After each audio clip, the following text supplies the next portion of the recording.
The first modern steam engine was invented in England in the early 1700s, helping launch the Industrial Revolution. Today, there's a return to steam power. Due to its different configuration and combustion process, a steam engine produces less pollution than a regular internal combustion engine. This steam engine burns fuel in an external combustion chamber. The resulting heat turns water into pressurized steam that enters the cylinders, pushing pistons, turning a crankshaft that powers the drivetrain. Because this engine doesn't burn fuel inside the cylinders like a traditional car engine, it can run on any type or mixture of fuels with fewer emissions. The circular engine block is made of aluminum. Technicians install studs to hold 6 stainless steel cylinders. Due to the constant exposure to steam, all engine parts are made of rust-proof materials. The technicians insert a piston into each cylinder. The piston is aluminum with a heat-resistant carbon cap and glider to isolate it from the cylinder wall.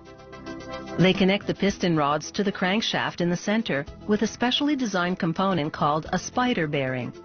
This bearing is designed to modify the piston stroke, producing a smoother rotation of the crankshaft and more power to the engine.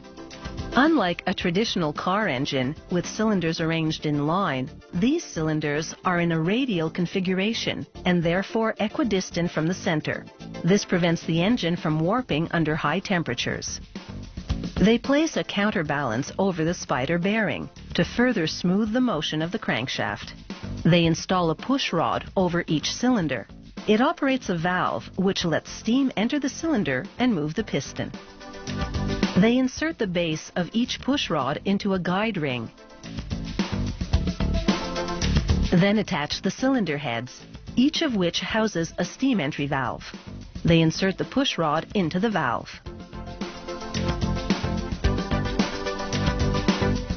Then, to complete the engine assembly, they install the cam, which pushes the push rods as the shaft spins.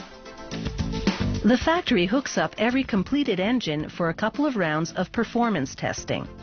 First, a trial run using air pressure to check for leaks and to verify that all components operate correctly.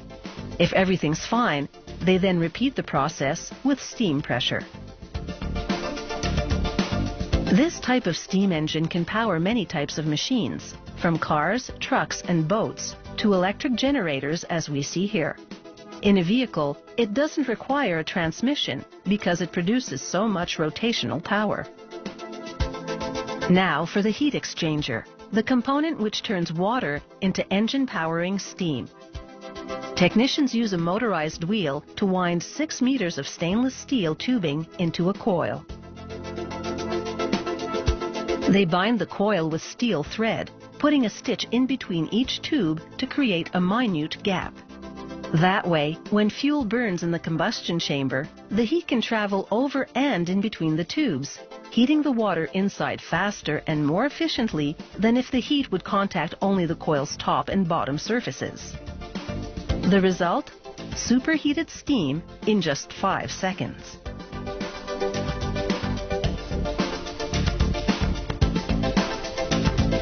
They stack 6 of these coils, 1 to feed steam to each cylinder.